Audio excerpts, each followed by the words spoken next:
প্রাণ প্রতিষ্ঠা হলো রামলালা মূর্তির। সাষ্টাঙ্গে প্রণাম প্রধান যজমান প্রধানমন্ত্রী।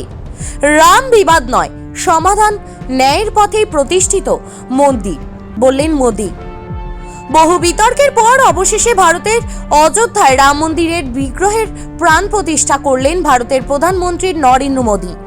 এক শতাব্দী ধরে চলা আইনি টানাপোড়েন, 3 বছর ধরে দিন রাত করে নির্মাণ, প্রধানমন্ত্রী নরেন্দ্র মোদীর হাতে অবশেষে প্রাণ প্রতিষ্ঠা হলো রামলালার। জন্মভূমিতে সসম্মানে বিরাজমান ভগবান রাম। গর্ভগৃহের অন্দরে বেজে উঠল সিংহা, সানাই সুরে ধ্বনিত হলো রঘুপতি রাঘব রাজারাম। 84 সেকেন্ডের পবিত্র মুহূর্তে ঘুচল 500 বছরের বন্দি দশা, ঘুরল ইতিহাসের চাকা। প্রতিশ্রুতি পূরণ করে নরেন্দ্র মোদী দেখিয়ে দিলেন মন্দির ওয়াহি বন গয়া। 22শে জানুয়ারি 2024 দিনটি ভারতের ইতিহাসে এবার থেকে স্বর্ণখচিত হয়ে রইল।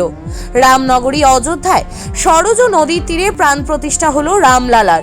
ভক্তি আর আবেগে ভাসল গোটা দেশ। বেলা ঠিক 12টা বেজে 20-20 মিনিটে প্রধানমন্ত্রী নরেন্দ্র মোদীর হাত দিয়ে শুরু হয় অনুষ্ঠান। 84 সেকেন্ড ধরে চলে প্রাণ প্রতিষ্ঠার পবিত্র মুহূর্ত। প্রধান যজমানের ভূমিকায় নরেন্দ্র মোদী, সঙ্গে গর্ভগৃহে ছিলেন আরএসএস প্রধান মোহন ভাগবত ও উত্তরপ্রদেশের মুখ্যমন্ত্রী যোগী আদিত্যনাথ। পুষ্পাঞ্জলি শেষে রামলালার আরতি করলেন প্রধানমন্ত্রী। আরতির পর সাদা চামড় দুলিয়ে রামলালার অর্চনা করলেন মোদী। পুজো শেষে রামলালাকে প্রদক্ষিণ করেন প্রধানমন্ত্রী। এরপর মাটিতে শুয়ে পড়ে প্রণাম করেন তিনি।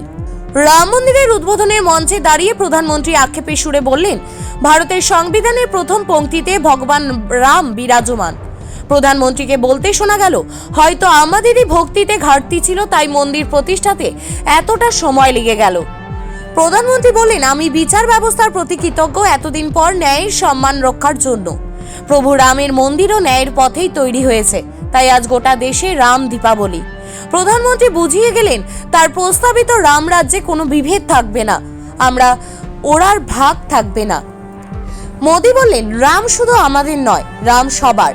রাম শুধু বর্তমান নয়, রাম অনন্তকাল। রাম ভারতের আস্থা, রাম ভারতের আধার, রাম ভারতের চেতনা, রাম ভারতের চিন্তন। হাজারো বছরের জন্য রাম রাজ্যের স্থাপনা হলো। প্রায় 8000 অতিথির উপস্থিতিতে আলো ঝলমলে সুসজ্জিত অযোধ্যায় এই মহোৎসব পালিত হলো। সশরীরে রাম জন্মভূমি উপস্থিত থাকতে না পারলেও রামলালার প্রাণ প্রতিষ্ঠা উৎসবে অংশ নেন গোটা দেশের কোটি কোটি মানুষ।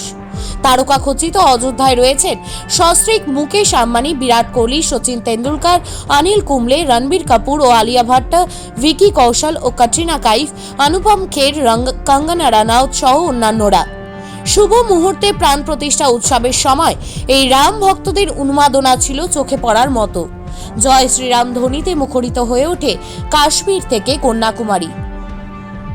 বেঙ্গল বুলেটিন নিউজের পক্ষ থেকে देवरीना मंडल साहार रिपोर्ट।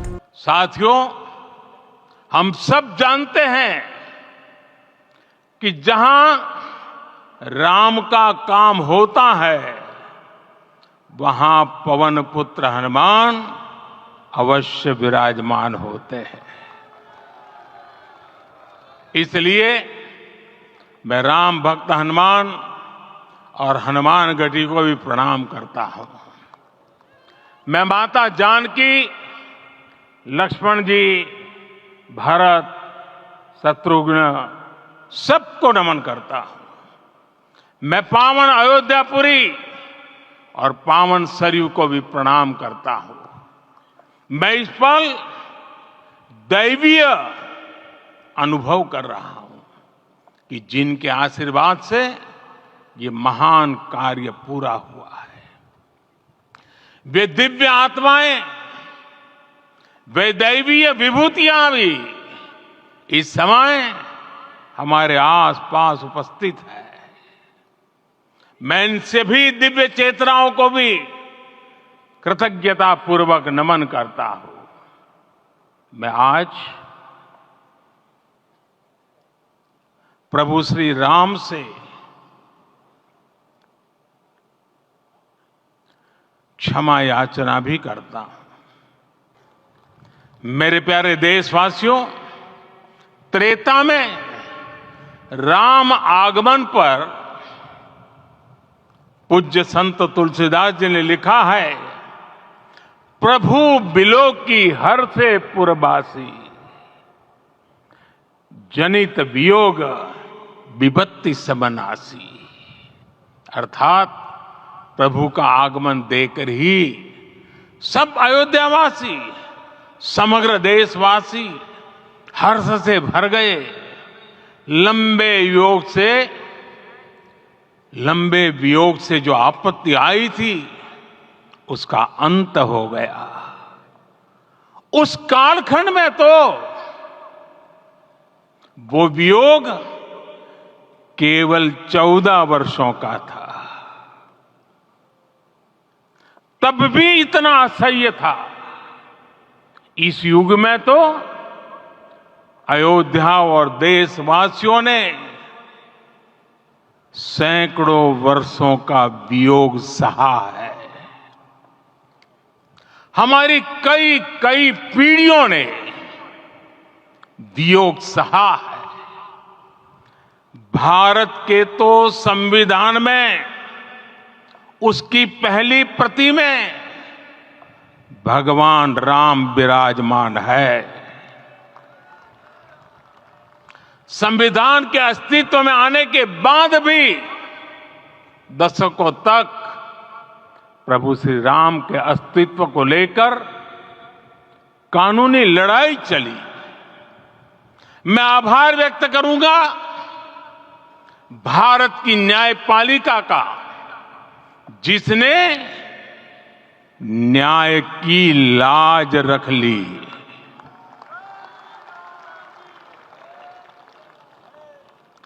न्याय के पर्याय प्रभु राम का मंदिर भी न्यायबद्ध तरीके से ही बना।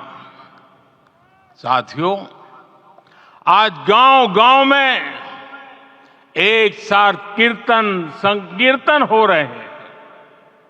आज मंदिरों में उत्सव हो रहे हैं, स्वच्छता अभियान चलाए जा रहे हैं। पूरा देश आज दीपावली मना रहा है।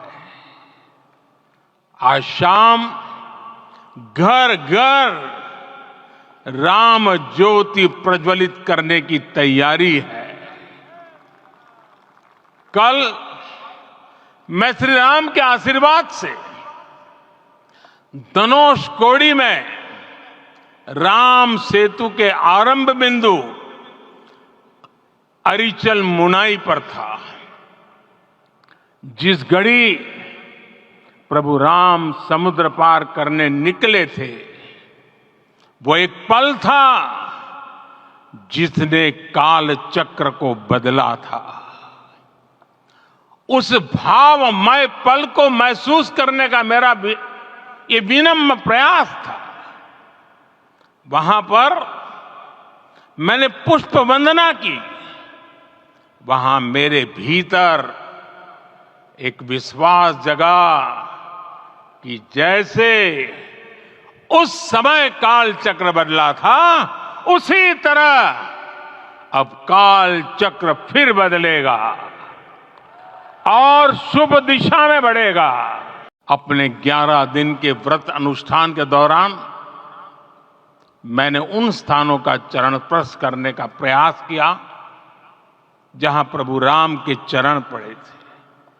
चाहे वो नासिक का पंचवटी धाम हो, केरला का पवित्र त्रिपायर मंदिर हो, आंध्र प्रदेश में लेपाक्षी हो, श्रीरंगम में रंगनाथ स्वामी मंदिर हो, रामेश्वरम में श्री रामनाथ स्वामी मंदिर हो, या फिर धनुषकोडी।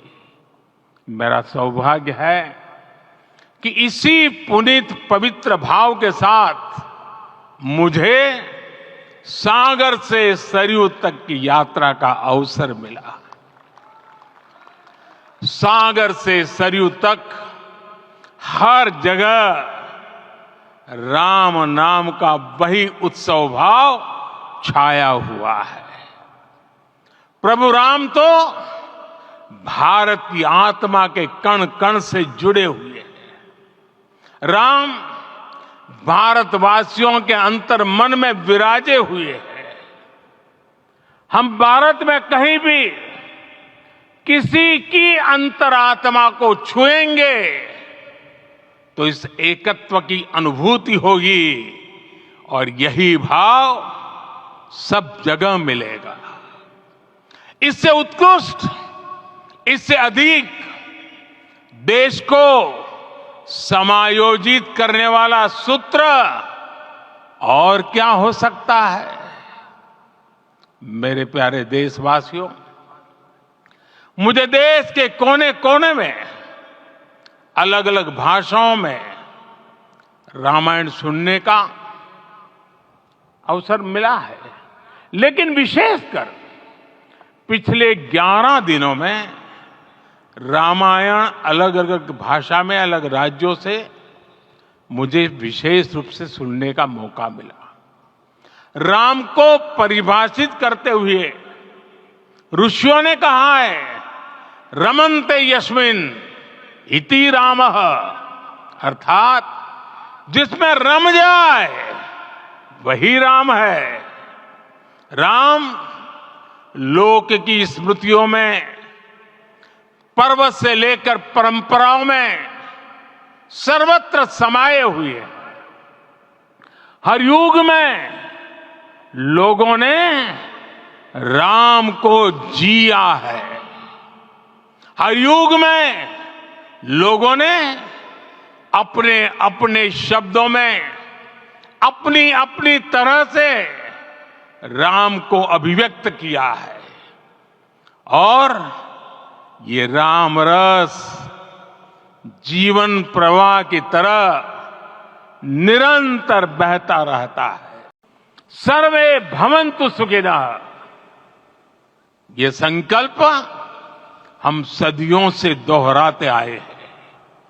आज उसी संकल्प को राम मंदिर के रूप में साक्षात आकार मिला है। ये मंदिर मात्र एक देव मंदिर नहीं है, ये भारत की दृष्टि का, भारत के दर्शन का, भारत के दिग्दर्शन का मंदिर है। ये राम के रूप में राष्ट्र चेतना का मंदिर है। राम भारत की आस्था है, राम भारत का आधार है, राम भारत का विचार है, राम भारत का विधान है, राम भारत की चेतना है, राम भारत का चिंतन है, राम भारत की प्रतिष्ठा है, राम भारत का प्रताप है, राम प्रवाह है, राम प्रभाव है, राम नेति भी है, राम नीति भी है, राम नित्यता भी है, राम निरंतरता भी है, राम विभु है, विशद है, राम व्यापक है, विश्व है, विश्वात्मा है। और इसलिए जब राम की प्रतिष्ठा होती है तो उसका प्रभाव वर्षों या शताब्दियों तक ही नहीं होता, उसका प्रभाव हजारों वर्षों के लिए होता है। महर्षि वाल्मीकि ने कहा है, राज्यम 10 सहस्त्राणि प्राप्य वर्षाणि राघवः, अर्थात राम 10,000 वर्षों के लिए राज्य पर प्रतिष्ठित हुए, यानी हजारों वर्षों के लिए राम राज्य स्थापित हुआ। जब त्रेता में राम आए थे तब हजारों वर्षों के लिए राम राज्य की स्थापना हुई थी। हजारों वर्षों तक राम विश्व पथ प्रदर्शन करते रहे थे। और इसलिए मेरे प्यारे देशवासियों, आज अयोध्या भूमि हम सभी से, प्रत्येक राम भक्त से, प्रत्येक भारतीय से कुछ सवाल कर रही है। श्री राम का भव्य मंदिर तो बन गया, अब आगे क्या? सदियों का इंतजार तो खत्म हो गया, अब आगे क्या? आज के इस अवसर पर जो दैव जो दैवीय आत्माएं हमें आशीर्वाद देने के लिए उपस्थित हुई हैं, हमें देख रही हैं, उन्हें क्या हम ऐसे ही विदा करेंगे? नहीं, कदापि नहीं। आज मैं पूरे पवित्र मन से महसूस कर रहा हूं कि काल चक्र बदल रहा है। ये सुखद संयोग है कि हमारी पीढ़ी को एक कालजयी पथ के शिल्पकार के रूप में चुना गया है। 1000 वर्ष बाद की पीढ़ी राष्ट्र निर्माण के हमारे आज के कार्यों को याद करेगी। इसलिए मैं कहता हूं, यही समय है, सही समय है। हमें आज से, इस पवित्र समय से अगले 1000 साल के भारत की नींव रखनी है। मंदिर निर्माण से आगे बढ़कर अब हमें सभी देशवासी यही इस पल से समर्थ, सक्षम, भव्य, दिव्य भारत के निर्माण की सौगंध लेते हैं।